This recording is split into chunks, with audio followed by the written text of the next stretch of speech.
Tarix insoniyatga bir haqiqatni qayta eslatadi. Ozodlikka eltuvchi eng ishonchli yo'l ma'rifatdir. Turkiston jadidlari ana shu g'oyani qalbga singdirgan holda millatning kelajagi uchun fidoyilik bilan kurashgan ma'rifatparvarlar edi. 20-asr boshlarida yuzaga kelgan jadidchilik harakati eski, samarasiz ta'limni yangilab, xalqni ilm-fan, tafakkur kengligi va dunyoqarashidagi yangiliklar bilan tanishtirishni maqsad qildi.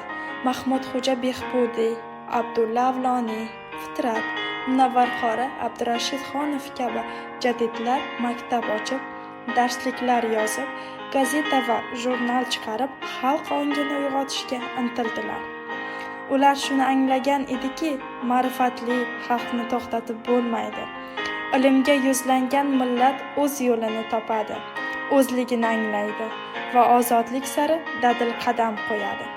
Mustamlaka sharoitida jadidlarning fikri, harakati, jasorati milliy uyg'onishning boshlanishiga sabab bo'ldi.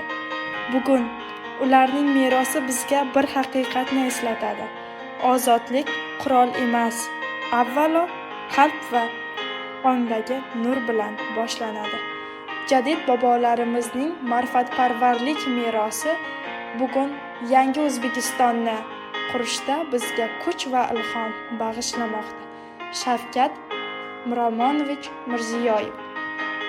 Ushbu qo'llanmani Uchquduq tuman axborot kutubxona markazi axborot bibliografiya xizmati bo'limidan topib foydalanishingiz mumkin.